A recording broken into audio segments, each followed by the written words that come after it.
I was holding a glass of champagne when I saw her Instagram post. 3 words beneath a picture taken from our balcony: "Half is mine." My logistics technology company had gone public that morning. The stock launched at 9:30 a.m., and by 9:42 it had already exceeded every projection we'd made. By lunchtime, reporters were calling me the silent innovator of logistics tech. That afternoon, Forbes ran a feature with my face plastered across it and the valuation right there for everyone to see. $2.4 billion? I built it all from a storage unit with no investors, no media coverage, just 22 years of grinding without ever asking for recognition. And there she was, Jessica, holding a glass of my expensive champagne in her freshly manicured hands, posting about how she couldn't be prouder, as if she'd ever spent a single night packing orders in that freezing concrete box with no heating system. At dinner that evening, she laughed too loudly with her new circle of friends, all surgically enhanced and connected to lawyers, joking about how once the next funding round closed, she'd be buying an island. She kept using this new phrase she'd adopted: "I've earned it." Strange how she never said that when I was eating canned beans in the back of a delivery truck because we couldn't afford to pay rent anywhere. She didn't post selfies back then. She didn't smile about being partners when I was sleeping in the office with a Colt under my desk after someone broke in the week before. But now things were different. Now I was a prize, a trophy, something to create envy. She paraded around like a walking stock ticker, wearing designer heels and professionally applied makeup. Then came the post that broke something fundamental inside me. She stood on that marble balcony, the one I had custom installed after we closed our first major international vendor contract, with a champagne flute in hand, hips angled toward the sunset, wearing that self-satisfied expression of someone convinced they'd already won. The caption read, "Built from scratch, half is mine legally." I didn't leave a comment, didn't send her a message, didn't even mention that I'd seen it. I just stared at those words for a very long time. Not with anger or sadness, but with something else entirely, something cold and methodical, like watching an animal walk directly into a trap it has no idea you spent years constructing. Here's what Jessica didn't understand. She assumed she'd married the CEO of a successful company. She had no clue that the man she married never actually worked as an employee of that company, never drew a salary, never appeared on any payroll documentation. He wrote the original blueprints. He created the foundational contracts. He owned the invisible framework beneath the visible company, the parts you can't locate on any capitalization table or discover in any annual financial report. She wasn't trying to steal from a regular businessman. She was kicking what she thought was a paper beehive, not realizing it was actually a hornet's nest, packed with legal clauses, protective mechanisms, irrevocable trusts, and carefully constructed time bombs. And with that single social media comment declaring, "Half is mine legally," she pulled a thread that had been waiting silently for exactly someone like her. I walked past the bedroom without saying a word. She was occupied on a video call, showing off our swimming pool to some influencer who kept calling her babe repeatedly. She giggled and flipped her hair like a teenager displaying a competition trophy, completely failing to notice me grab the scotch bottle from the sideboard and disappear down the hallway. My private office was the only room in our house she never bothered entering. She claimed it was too serious and boring. The bookshelves, the old metal filing cabinet, the locked drawer. She pretended not to care about any of it. I sat down, switched on the desk lamp, and pulled open the bottom drawer. Not the one containing receipts or stock option documents or charitable donation records we never properly filed.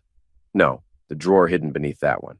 The compartment I'd built a false panel into years ago when the company consisted of just 3 guys and a server rack held together with duct tape and pure desperation. From that hidden drawer, I extracted a plain leather-bound binder. No company label, no logo, no decorative embossing, just documentation. Inside were papers I hadn't physically touched in years, but I had every single page memorized. First came the diagrams showing nested shell companies structured with surgical precision, branching across multiple jurisdictions with names that looked like random Wi-Fi passwords. Then the ownership flowcharts demonstrating how the intellectual property never technically left my personal name, how the algorithm patents were all licensed to the company, not sold to it outright. The public-facing corporation everyone knew was essentially just a retail storefront. The actual ownership was buried like a reinforced vault. Nevada trusts, offshore custodians, licensing agreements with renewal triggers that nobody could accidentally activate without detonating multiple protective clauses. And the USB drive looked completely ordinary. I'd purchased it at a gas station years earlier, but it contained the most valuable information. Time-stamped intellectual property agreements, all signed before the company even employed a receptionist. Audio recordings and memos, private contract versions, documentation from the original legal architect I'd hired who specialized in creating protection-first structures for paranoid founders. He told me once, "If she ever turns against you, don't waste energy fighting in court. Just activate the system." I didn't even need to plug the drive into my computer. I knew exactly what files it contained. Every single agreement Jessica had never seen, every clause that would immediately invalidate her claims if she attempted to pursue them, every time-stamped signature proving she was never included in any ownership conversations, only in the lifestyle that came afterward. She thought she'd married someone who built companies. She didn't realize I'd stopped building conventionally years ago, right after the first acquisition deal collapsed, because a co-founder's ex-wife legally challenged the equity breakdown. I made myself a promise that day. No more simple structures. Everything would be layered like military-grade armor. I spent 3 years and paid more in legal fees than Jessica spent on designer handbags, constructing this protective fortress. I became obsessed with creating indirect pathways.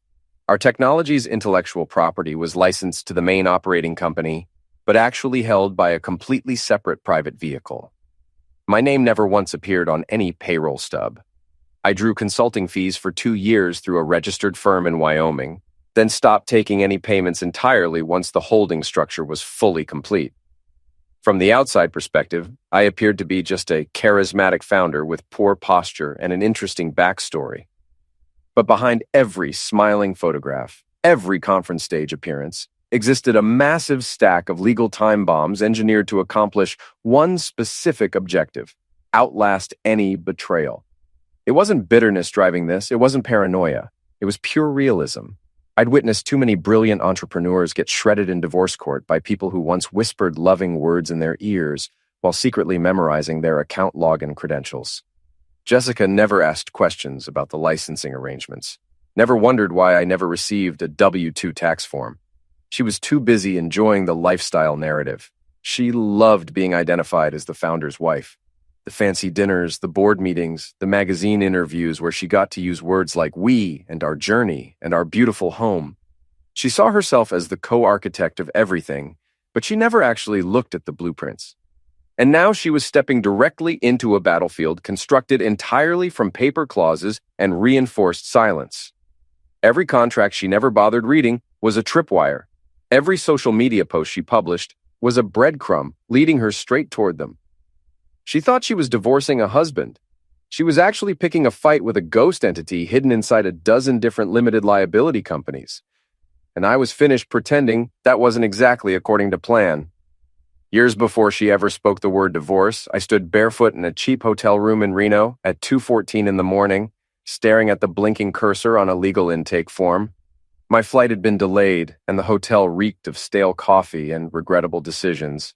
I just walked out of a technology conference where a venture capital panelist warned a room full of overconfident 30-something entrepreneurs. The number one threat to your company isn't a competitor, it's your co-founder's romantic partner. Everyone in that room laughed. I didn't, because I wasn't laughing when I watched a close friend lose 2 patents and his stake in his own company due to a poorly timed engagement and a subsequent fight that transformed into an alimony catastrophe. That night, I didn't sleep at all. I researched obsessively. I called a lawyer in Las Vegas who only answered because I used the specific phrase Series LLC and dropped a referral name that made him immediately pay attention. By sunrise, I'd formed the skeletal framework of what would eventually become my protective shield. A Nevada Series LLC where each subsidiary possessed its own legal firewall. One subsidiary held the original algorithm. Another contained the vendor routing patent. A third, completely separate entity was structured exclusively around intellectual property licensing. None of them existed in the name of the public-facing company. None were traceable through a single-step search process.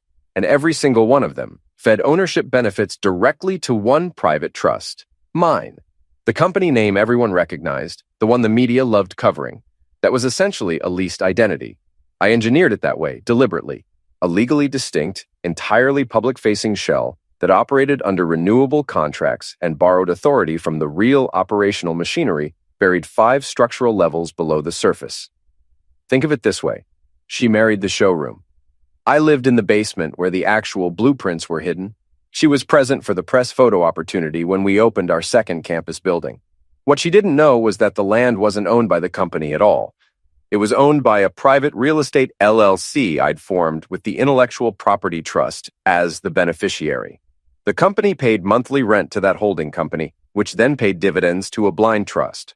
That blind trust paid me a consulting stipend, technically independent of any salaried employee classification. So, no, I wasn't on any payroll. Never had been. And when I say the technology was licensed from me, I mean exactly that. Every line of code, every internal tool, every piece of vendor technology, including the AI routing models she loved bragging about at cocktail parties, all of it originated in a private development repository I'd maintained for over a decade before the public company even legally existed. I had already filed provisional patents and structured a time-release licensing scheme with specific terms.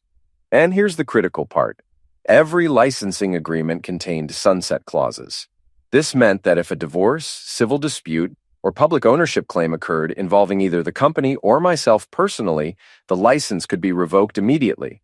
Not just canceled, but revoked retroactively and automatically, pending mandatory arbitration, which would be conducted not in any public court but in Delaware, behind completely closed doors under the authority of the original private entity. Jessica wouldn't even be permitted in the room during those proceedings. That was the genius of the structure. The deeper anyone looked, the less clear anything became. She could subpoena every employee record she wanted. She'd discover nothing useful. She could demand capitalization tables, employment contracts, even internal HR email chains. I didn't exist in those files. I existed outside them, around them. I was the ghost living in the infrastructure. The truth is, when I originally built this protective system, I never expected to actually need it. I still believed in our marriage. Still thought maybe she wanted the life we were building together, not just the leverage it provided. But then came the parties, the new designer wardrobe, the gradual shift from how's the team performing to do we look wealthier than the couple next door? I watched her slowly transform from partner to parasite. Not all at once, just through 1,000 small recalibrations, 1,000 tiny moments of what's in this for me personally. I kept quiet, played the devoted husband, let her believe I was just a brilliant programmer who got lucky, let her think our life was built on shared vision, that she could shout "half is mine" into the digital wind, and it wouldn't eventually come back as a legal summons. But in reality, every time she smiled for a photograph in our home, she was standing in front of a leased wall. Every company dinner she hosted was charged to a credit card owned by a shell account. And every time she walked through that glass lobby entrance like royalty surveying her territory, she was stepping on floors paid for by a man who had vanished from the official books before the ink dried on the original documents. She thought she was sitting on a throne. She couldn't see the trapdoor built directly beneath her feet.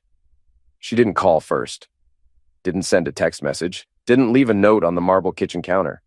No, she sent a process server, some smirking, overdressed kid in his 20s, who rolled up to our property gate like it was a red carpet premiere. 2 paparazzi vans were already stationed by the road. Someone had obviously tipped them off, probably her hairstylist or her new best friend from Pilates, who seemed to follow more divorce attorneys than fashion brands on social media. The envelope arrived hand-delivered, thick and white and actually perfumed, as if she believed it should smell like victory. I watched from my upstairs office window as the gate intercom system buzzed. Maria, our estate manager, answered. I heard her voice through the hallway speaker. Mr. Davidson, there's someone here with documents requiring your signature. Of course there was. I walked down the long hallway, opened the front door myself, and stood there silently as the process server announced, Delivery for Mr. Marcus Davidson. You've been served. He tried to sound intimidating, like he was handing me a live grenade.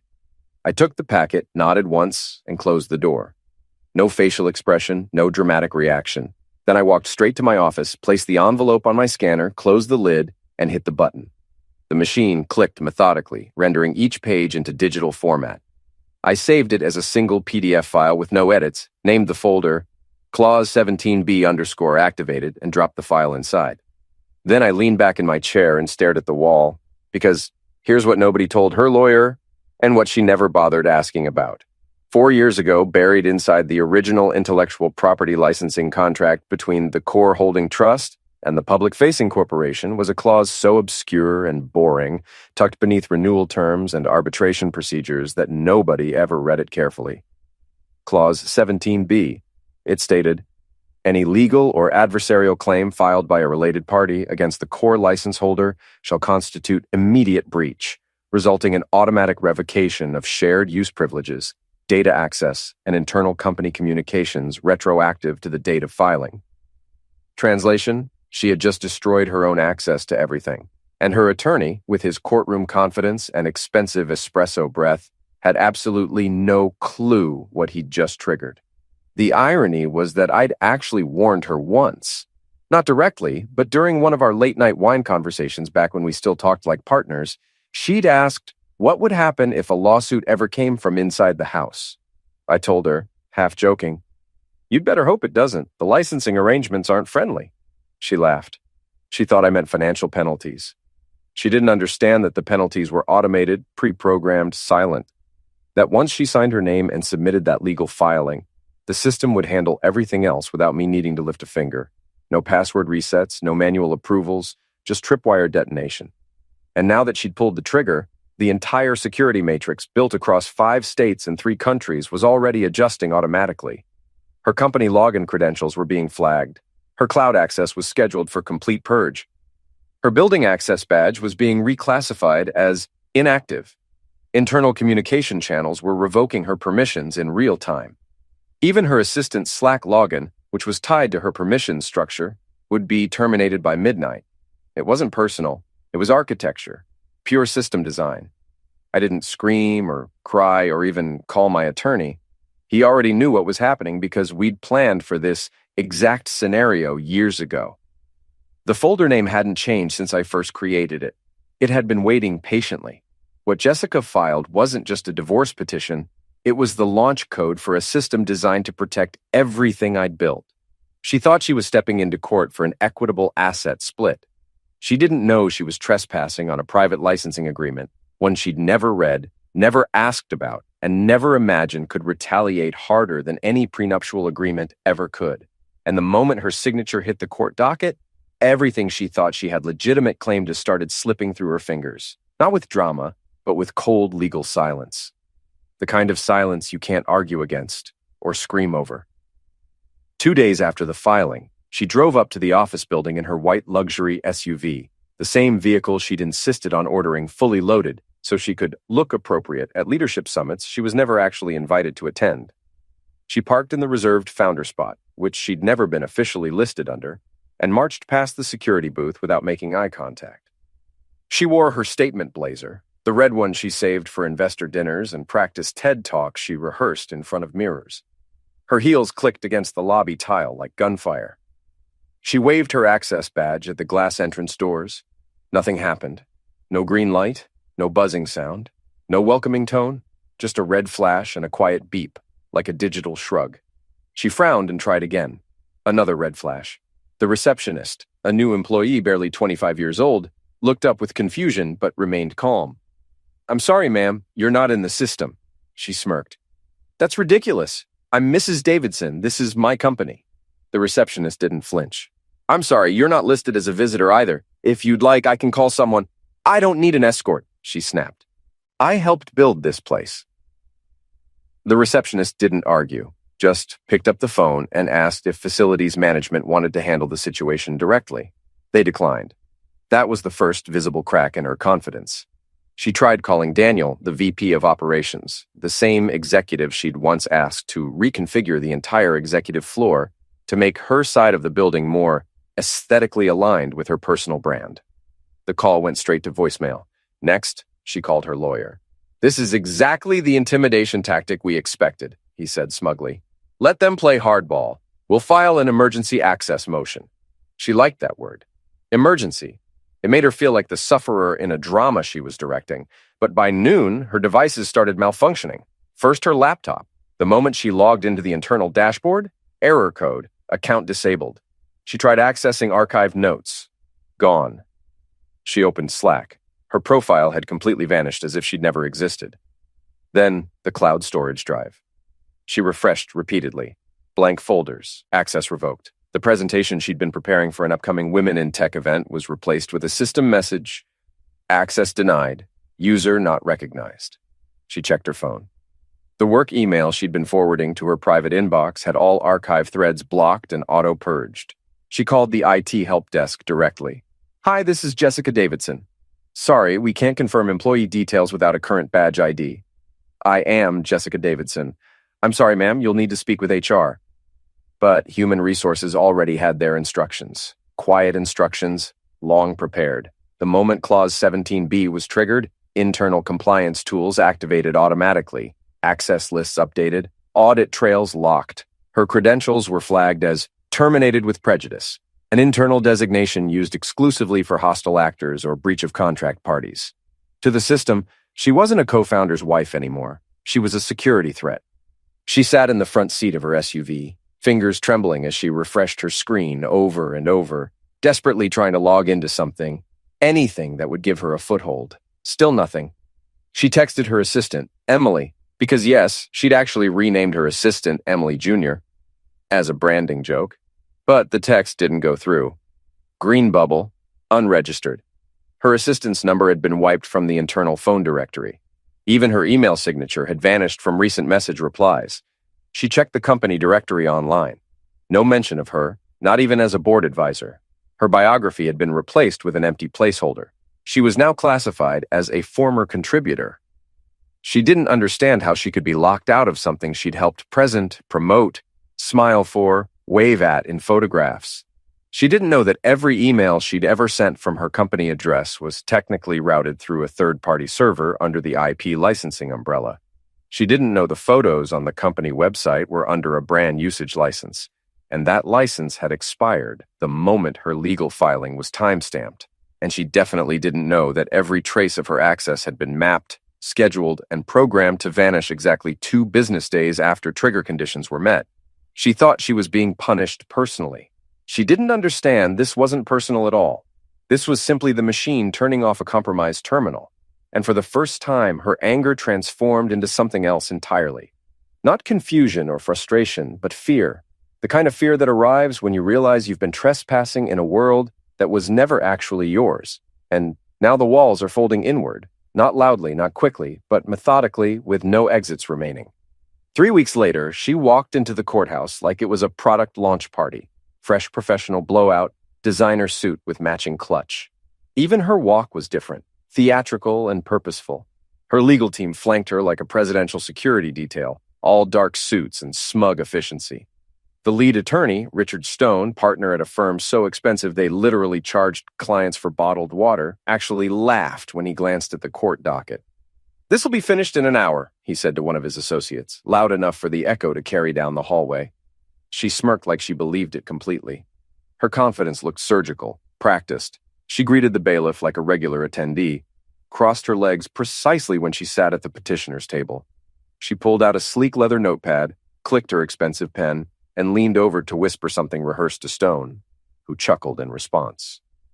She scanned the courtroom, clearly expecting me to arrive with some overworked solo practitioner fumbling a manila folder full of desperate hope. But I didn't walk in late. I was already seated, same gray suit I'd worn to the IPO reception, same black watch, same silence. My attorney, Catherine Miller, wasn't loud. Didn't smile for anyone. Didn't shake hands.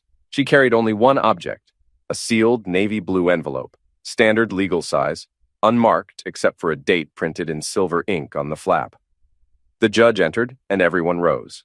Jessica adjusted her collar like she was preparing for a magazine photo shoot. The judge called the case, Davidson versus Davidson. He nodded for opening statements. Stone stood with perfect posture. "Your Honor, this is a straightforward matter of equitable distribution. Our client was a material partner of both household and company development. Our claim seeks 50% of equity acquired during the marriage, including assets derived from the recent IPO of Davidson Enterprise Group." "Which enterprise group?" Catherine asked quietly. Stone blinked. "The public-facing logistics firm now valued at—" Catherine stood. No speech, no theatrics. She simply walked to the bench and handed the judge the envelope. The judge opened it and began flipping through the contents. First, notarized trust ownership certificates dated 7 years before the IPO. Second, licensing agreements between the core IP trust and the operating company, all with active renewal status and breach clauses, including 17b third, independent valuation audits from two major accounting firms confirming the company's intellectual property was privately held and merely leased to the entity that went public. Fourth, a USB flash drive. The judge inserted it into a port on his terminal, clicked a file, and a slideshow of social media screenshots appeared on his screen. Every single post where Jessica claimed ownership. Every caption saying, "I helped build this." Most damaging, the "half is mine legally" post, dated, geotagged, with hashtags linking directly to the corporate brand. Stone interrupted. "Your Honor, we dispute the enforceability of that clause." "Which clause?" the judge asked without looking up. "Clause 17b, Your Honor."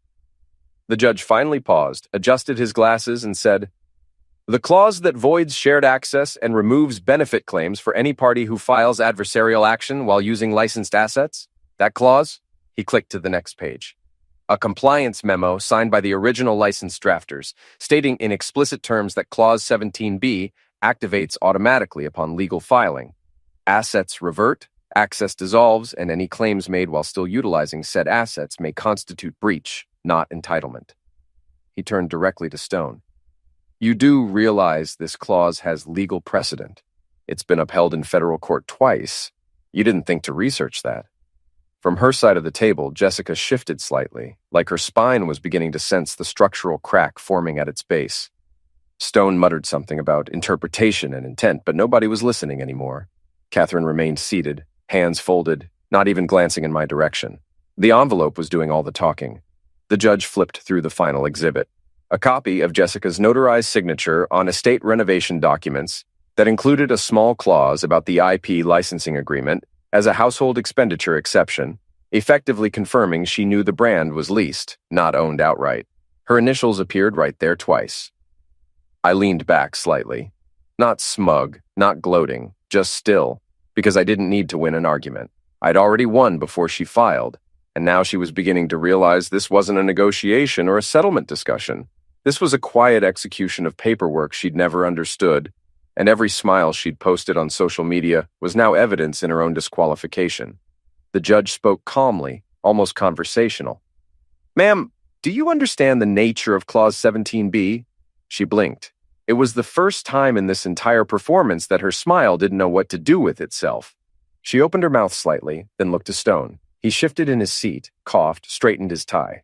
"Your Honor, we believe that clause is unenforceable due to the nature of marital equity and joint asset accumulation. This is a divorce proceeding, not corporate arbitration." The judge raised a single hand, not angrily, just enough to silence the room. "Counselor, this clause has already been tested and upheld twice in federal court. In both cases, the court found that parties leveraging shared marital status to breach IP licensing protections forfeited both access and equitable claim.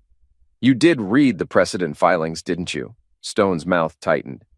"We interpreted them as context-specific." "Ah," the judge said, his tone now as neutral as a falling blade. "So you came into my court interpreting federal precedent as optional." He looked back at the documents. "There's also the matter of your client's public admissions, several of them, under her verified social media accounts, tagging licensed company branding while making claims to ownership. That matters, Counselor. That matters considerably." Jessica reached up to her necklace, the gold one she'd purchased after a major funding announcement. She twisted it once, twice, then stopped when she realized she was drawing attention. "Your Honor," she said finally, her voice too sharp, too breathless. "Surely this isn't about a clause hidden in a contract I didn't even sign?" The judge looked at her directly. "You signed multiple documents referencing the licensing structure, including disclosures attached to your own estate renovation filings, and you benefited financially, personally, and reputationally from those licensed assets. That matters more than you think."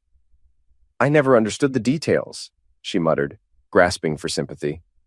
The judge said evenly, "That is not a legal defense." Then Catherine pulled out one final folder and slid it across to the bench. The prenup. Signed, acknowledged, dated 3 years before the company even had a functioning product, let alone any valuation. The pre-marriage financial disclosure was exhaustive, listing every dollar in my accounts and the IP applications I'd filed when I was still writing code in my parents' basement. She'd signed it all, smiling, probably drunk on romance, thinking she was doing me a favor, and now it was the guillotine she'd handed me years ago. The judge turned the page, then looked up at Stone with zero sympathy. Unless you're alleging forgery, this document precludes nearly all of your client's claims. It outlines the license structure, identifies the trust beneficiaries, even lists the entity names you just accused the respondent of hiding. If she didn't understand them, she should have asked. Stone sat back, silent. His hands gripped the table. Jessica stood abruptly, her chair scraping loudly against the floor. Her fingers trembled as she pointed at me. "You think you'll walk away with everything we built? Like I was never there?" I didn't answer, just looked at her with the same flat expression I'd perfected in boardrooms. The one that says you've already lost, I just haven't told you where yet. The case collapsed within days. Stone filed withdrawal of representation, citing irreconcilable conflict. Even he knew the ship was sinking, and he wasn't being paid enough to drown with it. Jessica tried reaching out to investors, founders she'd once called our inner circle. Nobody returned her calls. One texted me, "She's reaching out. Should we be concerned?" I told him no. There was nothing to be concerned about. Her Instagram reawakened after 3 days of silence, not with champagne and celebration, but with vague captions over moody selfies. Some things aren't fair, but karma finds its path. A photo of herself wrapped in a blanket, resetting, refocusing, reclaiming. But nobody cared. The comments weren't sympathetic. "Wait, didn't you say the company was yours too? Didn't he build that alone? Why did your lawyer drop the case?" She tried hosting a private brunch to reset the narrative, bought out an entire rooftop cafe, invited a dozen women from her wellness and crypto circles. Only 3 attended. 1 left after 10 minutes. The other 2 stayed long enough to post 1 selfie, then tagged a completely different location in their stories. Behind closed doors, things fell apart fast. The accountant who once helped her manage personal spending started digging. Some transfers from shared accounts to her marketing projects got flagged once the case hit the news. The tax office launched an audit. No charges yet, but warning letters came. One of her credit lines got frozen. She drove out to the vineyard we'd used for weekend getaways. The gate didn't open. She no longer owned it. She'd signed it over years earlier in exchange for early access to what she called a legacy asset. She'd swapped the future for a temporary lifestyle, and now the lifestyle was gone. The main house wasn't hers either. It was leased through a holding company. The contract allowed them to reclaim the place at the end of any quarter. That quarter had ended. When she got home, movers were already wrapping the furniture. No hostility, just standard procedure. A new tenant was coming, a junior executive from one of my partner firms.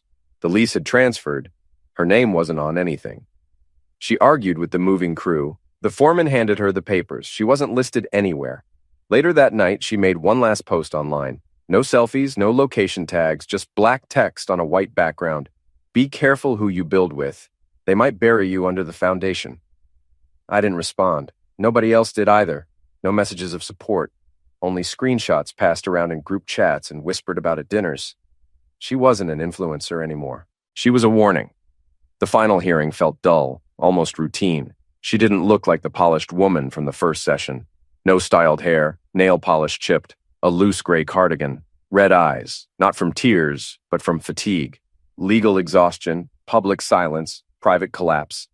The gallery was nearly empty. No press, no friends in designer sunglasses, just her, a nervous young court-appointed lawyer, and me sitting where I'd sat every hearing.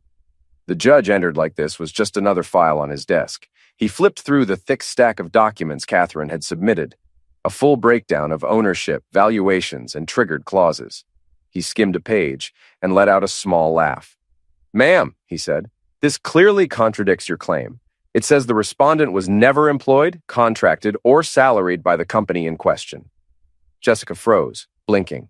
She didn't get it. He continued. "He doesn't work for the company. He owns it through multiple irrevocable vehicles. The entity you sued isn't the source of his wealth. It's just a licensee. Your claim assumes he was an employee, but he never was." Her lawyer dropped his pen. It hit the floor with a sharp click. No one picked it up. This wasn't just a loss. It was total erasure. No equity, no lawsuit, no leverage for a deal. All the "we built this together" posts had been nothing more than a borrowed image. I stood up, fixed my sleeve, nodded to Catherine, and walked out. The door creaked behind me. She didn't turn her head. She stared forward, blank. She'd wanted a fight, headlines, a win to parade. What she got was a quiet wipeout. No cameras, no spectacle, just a permanent court record she can never undo. She had believed the story would follow her script, but I wasn't acting. I was executing a plan I'd built years ago in a cheap hotel room, brick by legal brick, while she was busy picking filters to make herself look powerful. The empire she thought was hers had never been real. She'd spent years admiring a reflection in a mirror I built, at an angle I controlled.